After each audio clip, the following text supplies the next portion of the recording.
Queridos estudiantes, en esta segunda lección de la arqueología bíblica vamos también a recorrer un viaje fascinante, interesantísimo. Desde la conquista de Jericó vamos a ir hasta el periodo intertestamentario, donde cerraremos la arqueología del Antiguo Testamento.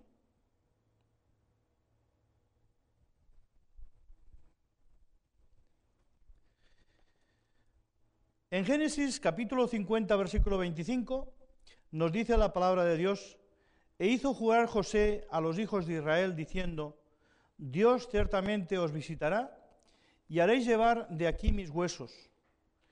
En el libro de Hebreos, capítulo 11, versículo 22, dice la palabra de Dios: «Por la fe José, al morir, mencionó la salida de los hijos de Israel, y dio mandamiento acerca de sus huesos».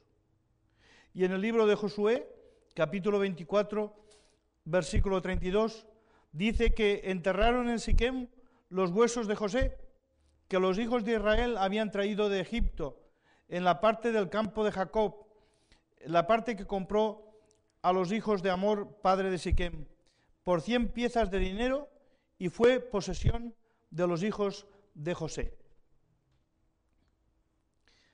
La tumba se encuentra en Siquem, territorio de Samaria, hasta el día de hoy, y es un lugar fuertemente custodiado por el ejército de Israel.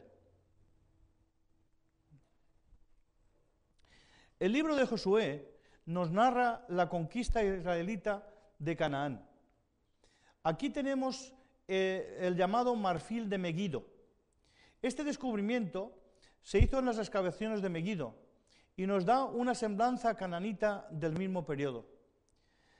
Podemos fijarnos y podemos ver que el rey cananita está sentado en el trono y es servido por una mujer vestida de forma elegante, posiblemente la reina. Un músico está interpretando para el rey y un soldado está guiando a 2 israelitas circuncidados hasta la presencia del rey. Fijémonos en este dibujo, porque es el dibujo más antiguo que se conserva de adultos circuncidados.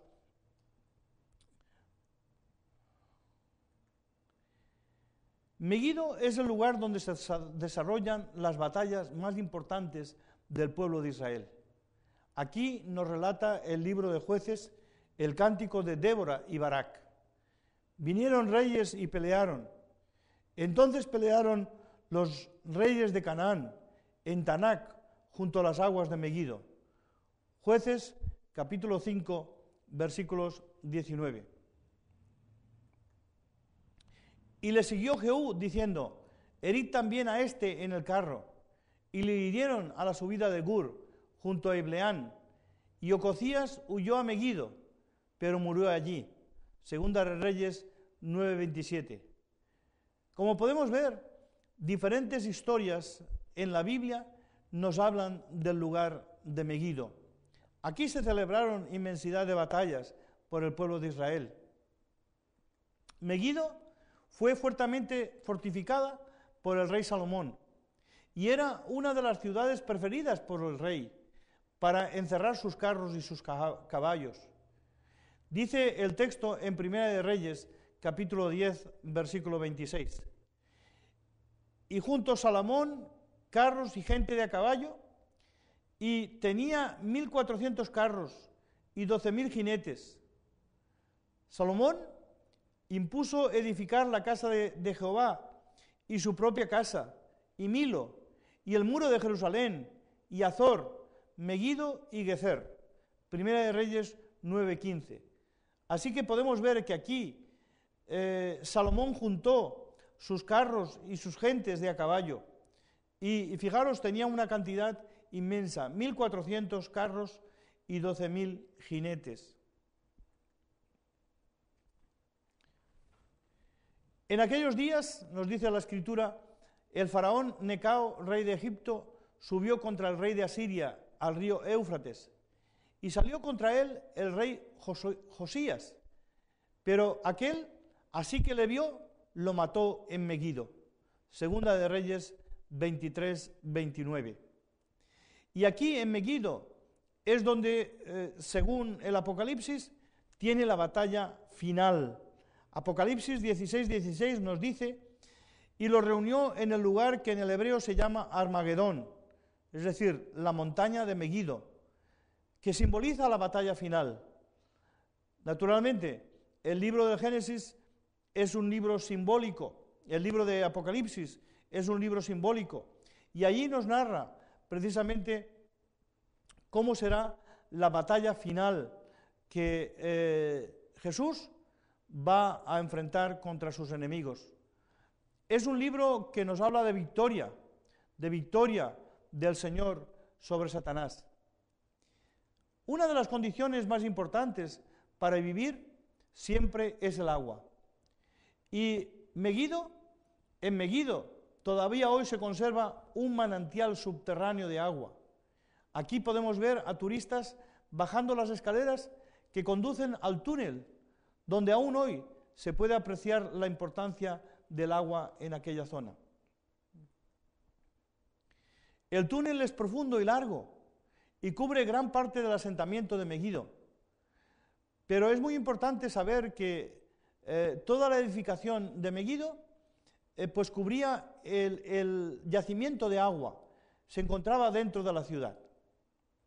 Ahora se ha tenido que romper el muro para poder salir por la otra parte.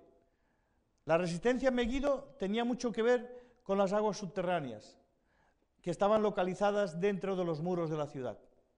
Aquí vemos la salida del túnel, que como podéis ver ha sido perforado para que los turistas hoy puedan salir por el otro lado de la ciudad. Baal era el dios cananeo de la tempestad y la fertilidad.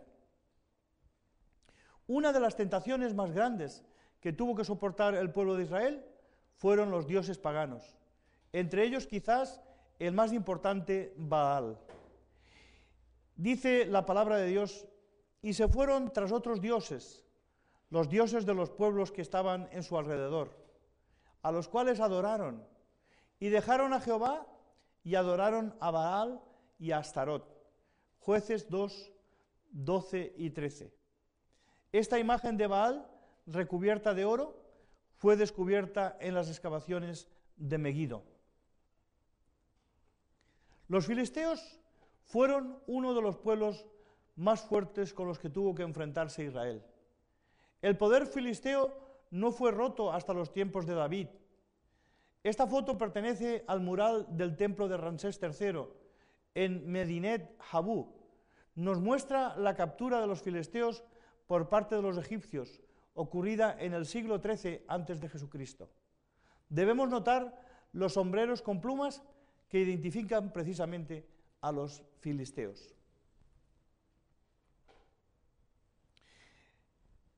El dibujo de plumas de cisne es típico en la decoración de la cerámica de Filistea. En el libro primero de Samuel, en el capítulo 17, nos dice: de las tropas de los filisteos salió un paladín que se llamaba Goliat de Gat, un gigante fuertemente armado que retó a duelo a un soldado israelí. David, en ese momento un pastor, aceptó el reto de Goliat y venció al filisteo con una honda y una piedra. Primera de Samuel 17:50. Los trabajos de los arqueólogos de la Universidad en Tel Exafí, la ciudad bíblica de Gat de los filisteos, hoy en Israel, dieron como resultado el hallazgo de vasija de arcilla con las inscripciones filisteas más antiguas que conocemos hasta hoy, que evocan el nombre de Goliat. Es un hallazgo revolucionario, dijo de la cerámica. Aquí tenemos una prueba preciosa de que el nombre de Goliat, que aparece en la Biblia, en el contexto de la historia de David y Goliat. Cuando miramos a los filisteos desde un punto de vista arqueológico, obtenemos las pruebas de una cultura muy rica, dinámica, fascinante y avanzada. Los edomitas, quienes vivían al sur del Mar Muerto, fueron enemigos de Judá por centurias. Ellos fueron condenados por muchos de los profetas. El profeta Amós, por ejemplo, en el capítulo 1, versículo 11, dice: así ha dicho Jehová, por 3 pecados de Edom y por el 4 no revocaré su castigo.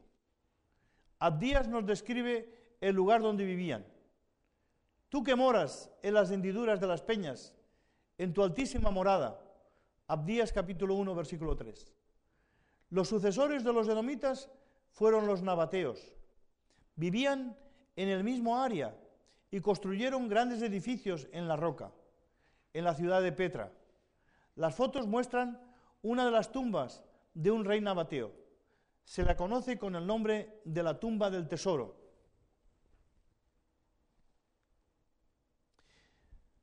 Nos dice la palabra de Dios: y en vida Absalón había tomado y erigido una columna, la cual está en el valle del rey, porque había dicho: yo no tengo hijo que conserve la memoria de mi nombre. Y llamó aquella columna por su nombre, y así se ha llamado columna de Absalón hasta el día de hoy. Segunda de Samuel, capítulo 18, versículo 18. Hoy, si vamos al valle de Cedrón, podemos contemplar esta columna que, según parece, fue erigida por Absalón para prolongar su nombre. Nos dice Primera de Reyes capítulo 2, versículo 10, y durmió David con sus padres y fue sepultado en su ciudad. En Hechos 2:29 nos dice la palabra de Dios: varones hermanos, ¿se os puede decir libremente del patriarca David que murió y fue sepultado, y su sepultura está entre nosotros hasta el día de hoy? Así es, la tumba de David se podía ver en el primer siglo y también en el siglo XXI. Podemos hoy, si vamos a Jerusalén, visitar la tumba del rey David. Aquí vemos una maqueta del templo de Salomón. En el mes octavo fue acabada la casa con todas sus dependencias y con todo lo necesario. La edificó, pues, en 7 años. Primera de Reyes 6:38. En 7 años, Salomón construyó este magnífico templo, que fue destruido muchas veces. En el tiempo del rey Herodes, el templo estaba destruido y Herodes el Grande lo reedificó, y según se cuenta, con mayor esplendor que el que tenía en tiempos de Salomón. En las excavaciones de Megiddo fueron encontrados los establos de Salomón. Aquí tenía el rey sus caballos, como hemos mencionado anteriormente. Aquí se puede observar una roca con un agujero para atar a los caballos. Muchas de estas rocas fueron encontradas en Megiddo.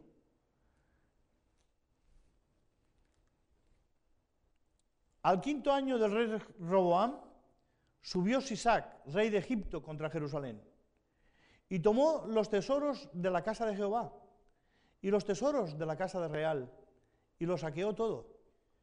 También se llevó todos los escudos de oro que Salomón había hecho. Primera de Reyes 14, 25 y 26. El relato de esta invasión, escrito por el propio Sisac, fue hallado en el templo de Amón en Karnar. Es muy interesante que el mismo relato que encontramos en la Biblia es narrado por Sisac desde el punto de vista del enemigo. Amón sostiene, aquí podemos ver, las cuerdas de los cautivos, 180 en total. Cada uno era un gobernador de la ciudad conquistada, muchas de ellas ciudades de Judá. Salmanasar fue el rey de Asiria entre los años 857 y 824 a.C. Este obelisco negro fue levantado para conmemorar la victoria de Salmanasar y fue descubierto por Henry Layard en Nimru en 1845. Salmanasar es mencionado en la Biblia en Segunda de Reyes, capítulo 17, versículo 3. Contra este, en este caso este es Oseas, subió Salmanasar, rey de los asirios, y Oseas fue hecho su siervo, y le pagaba tributo. Y en Segunda de Reyes 18:9 dice, y subió Salmanasar, rey de los asirios, contra Samaria y la sitió. En este obelisco negro encontramos una de las frases únicas, muy importante para la arqueología bíblica y la Biblia. Así que si nos adentramos y nos acercamos al obelisco, podemos observar la figura de un hombre postrado ante Salmanasar. Y la inscripción dice, Jehú, hijo de Omri. Este es el único dibujo contemporáneo del rey de Israel. Esta famosa piedra fue encontrada en Dibón, la capital de Moab, por Clement Ganeu en 1868. Cuando fue descubierta estaba rota en pedazos y aún hoy podemos comprobar que fueron pegados estos pedazos. Los árabes la habían destrozado a propósito. Las piedras fueron recuperadas y unidas de nuevo, y ahora hoy puede verse esta piedra en el Museo Louvre en París. La piedra relata la rebelión de Mesa, rey de Moab, contra el rey de Israel, pero desde el punto de vista del rey Mesa.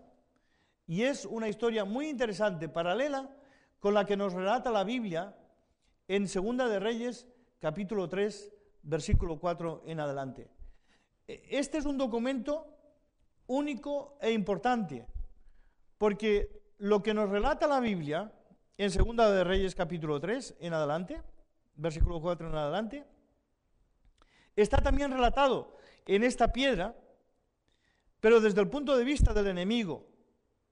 Lo que quiere decir es que los hechos históricos que encontramos en la Biblia son verídicos. La Biblia nos relata en Segunda de Reyes, capítulo 20, versículo 20, lo siguiente.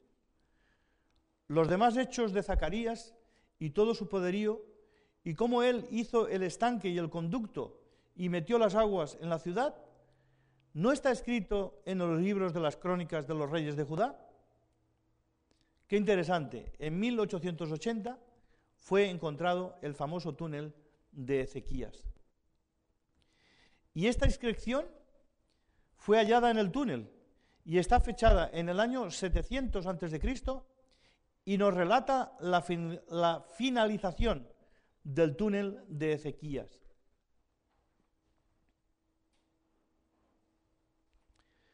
Aquí tenemos el letrero donde nos indica que nos acercamos a Samaria. Como sabéis, Samaria fue la antigua capital de Israel, de la zona norte. Omri, rey de Israel, reinó desde el año 885 a.C. y después de reinar 6 años en Tirsa, construyó su nueva capital en Samaria. Primera de Reyes, capítulo 16, versículo 24. Samaria permaneció como capital del reino del norte y Israel hasta que fue capturada por los asirios en el 721 antes de Jesucristo. Segunda de Reyes, capítulo 17. Podemos ver aquí parte del muro de la antigua capital del reino de Israel, ciudad fundada por Omri. Salmanasar comenzó el asalto a Samaria. Sin embargo, es Sargón quien reclama la victoria.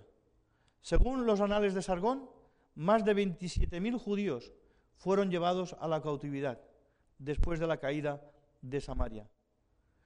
Y podemos ver aquí otra vista de los muros, con una piedra de molino sobre ella. El muro de la ciudad a la izquierda y justo después el palacio del rey Acab. Podemos ver aquí algunas de las ruinas que pertenecían al palacio del rey Acab y la reina Jezabel. Otra de las murallas en Samaria y la capital del reino de Israel, podemos verlas aquí. Ahora, una de las cosas interesantes de estas ruinas de Samaria son estas piedras que han llegado hasta nosotros. Si veis, la edificación ya no es propiamente del lugar. es una edificación griega. Después de la conquista de Alejandro Magno de Palestina y Egipto, Samaria fue colonizada y reconstruida por los griegos. Estas torres helenas fueron construidas durante ese periodo. Se puede apreciar en las construcciones griegas una mayor calidad que en las de las judías. Herodes el Grande hizo grandes construcciones y reconstrucciones en Samaria y renombró la ciudad como Sebaste, Augusta, en honor al emperador César Augusto.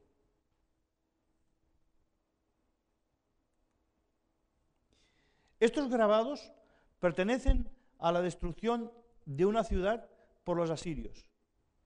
Fueron tomadas del palacio de Tiglat-Pileser III, conocido como Pul, en Nimrud.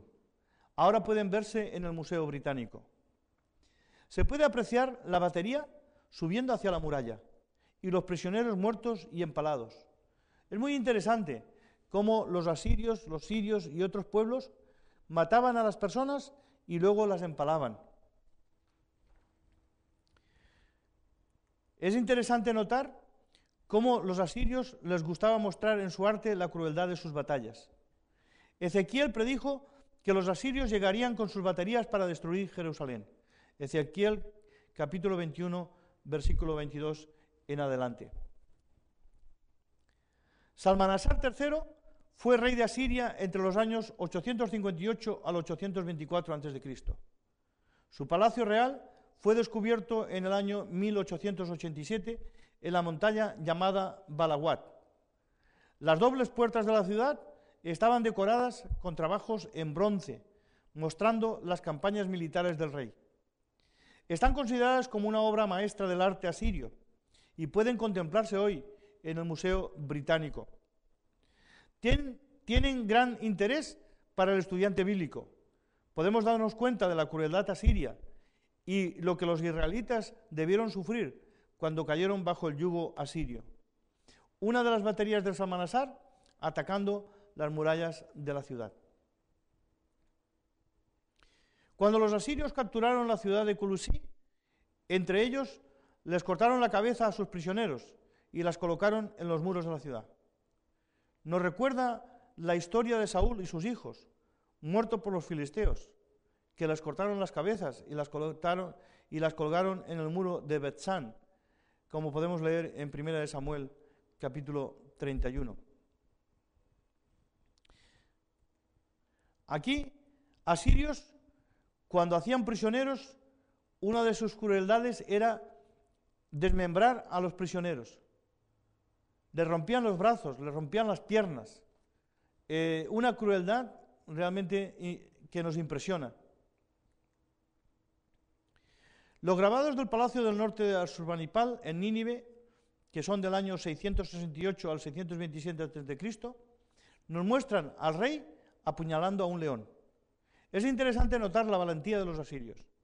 Este grabado fue adoptado como sello real de los soberanos asirios y está grabado también en los corredores de los palacios persas en Persépolis.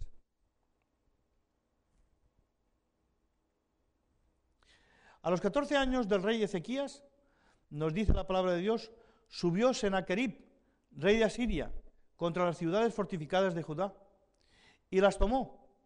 Entonces Ezequías, rey de Judá, envió decir al rey de Asiria que estaba en Laquis. Segunda de Reyes 18, versículos 13 y 14. Cuando Henry Layard estaba excavando el palacio de Senaquerib en Nínive en 1847, descubrió el relieve de estas pinturas sobre la matanza de Laquis. Ahora pueden verse en el Museo Británico. Las puertas principales de la ciudad de Laquis fueron defendidas desde las murallas. Arqueros asirios se muestran subiendo la rampa hecha para asaltar la ciudad. Aquí vemos arqueros asirios disparando hacia la ciudad de Laquis. Los defensores de Laquis ejecutados y empalados con troncos. Y es muy interesante que el historiador Herodoto nos dice, en Oriente se cuelga o empala al ejecutado después de muerto. En Occidente no se practica este tipo de castigo y se rechaza. Y el historiador Plutarco, el historiador griego Plutarco nos relata El colgar a una persona en la cruz tiene por objeto ejecutar a alguien que todavía está vivo.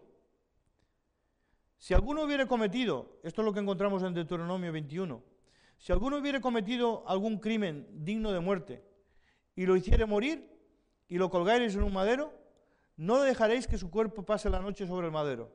Sin falta lo enterrarás el mismo día. Deuteronomio 21, 22 y 23. Lo que quiero mostrar con esto es que el historiador Heródoto nos muestra que en Oriente colgaban, en este caso empalaban a las personas en un poste una vez que estaban muertas, simplemente para mostrarlas como castigo.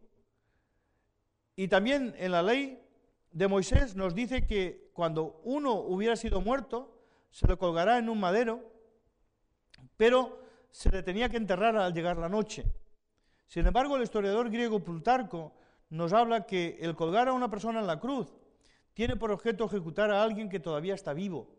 Y esto nos muestra que realmente Jesús murió dentro del contexto del Imperio Romano. No fue colgado, no fue empalado, fue crucificado. Y esto es lo que hacían precisamente en Occidente. Gente de Laquis yendo a la cautividad asiria, después de la caída de la ciudad a manos de Sennacherib. Este prisma de Taylor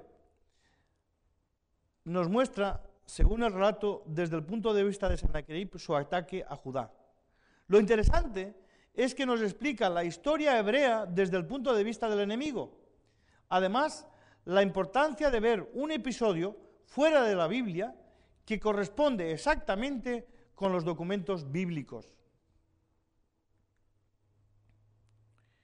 Joaquín fue el penúltimo rey del reino de Judá.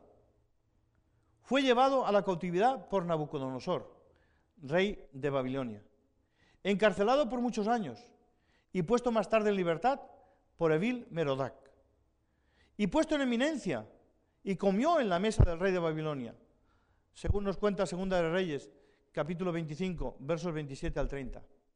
Y este hecho ha sido confirmado por la piedra de Joaquín, encontrada en Babilonia y fechada en el 592 a.C. Es una lista de la ración diaria de los alimentos que debe darse a los prisioneros. Y dice, esta piedra, para Joaquín, rey de Judá.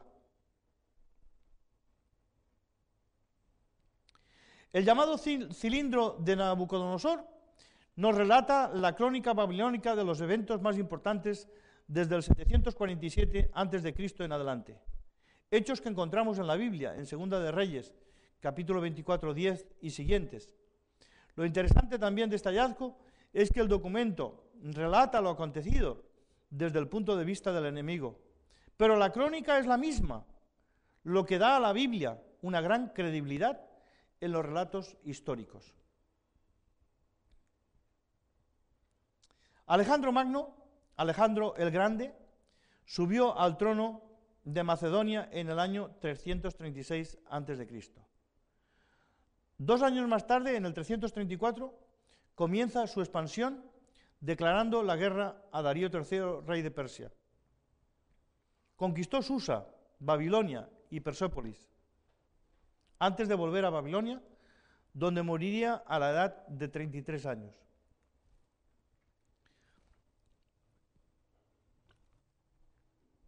Los griegos aportaron al mundo su lengua y su cultura. El teatro griego de Siracusa, en Italia, es del siglo II antes de Jesucristo. Fue excavado en la misma falda rocosa de la montaña. Era capaz de albergar a 15.000 personas y en la actualidad acoge durante el verano una serie de manifestaciones culturales que incluyen representaciones de autores clásicos y romanos. Lo interesante es que los griegos sembraron su cultura, esa era la meta de Alejandro Magno, sembrar su cultura por todo el mundo.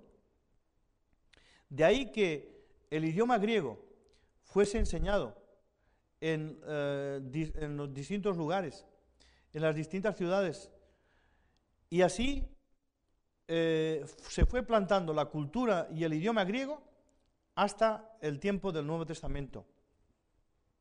Podemos darnos cuenta del esplendor de Persépolis, el esplendor de la capital persia. Se puede apreciar en esta vida de sus enormes edificios y monumentos que todavía hoy se pueden contemplar. Hasta aquí y más que aquí llegó Alejandro Magno. Llegó hasta la India. Y se cuenta que el hombre, cuando llegó junto a la frontera de la India, comenzó a llorar diciendo que ya no tenía más territorio que conquistar. Alejandro Magno fue, sin duda, el gran conquistador. Se le considera el mayor guerrero de la historia. Y lo más importante es que él no solamente conquistó, sino que implantó la cultura griega en todas las ciudades. Esto nos da a entender que Dios mueve la historia. De tal manera que cuando comienza el Nuevo Testamento, en todo el mundo se habla el griego. Y es ahí que el Nuevo Testamento fuese escrito en griego para que en todo el mundo pudiese conocer la palabra de Dios. Aquí tenemos la tumba de Jerjes. 4 reyes persas, Darío I, Jerjes, Artajerjes I y Darío II, fueron enterrados en tumbas casi idénticas en Nadash Rután, a 6 kilómetros al norte de Persépolis. Las conquistas de Alejandro Magno terminaron definitivamente con la civilización mesopotámica y la tradición escribana de los 3000 años anteriores. Así que ahora el director de la Escuela Británica de Arqueología nos dice: durante el exilio de los judíos en Babilonia y el dominio griego sobre Asia, toda la sabiduría de Oriente Medio pasó a formar parte de la herencia cultural de los judíos y griegos, y a través de ellos sobrevivió y contribuyó al desarrollo de las civilizaciones europeas. Michael Roth, director de la Escuela Británica de Arqueología. Y con esta diapositiva terminamos el estudio de la arqueología del Antiguo Testamento.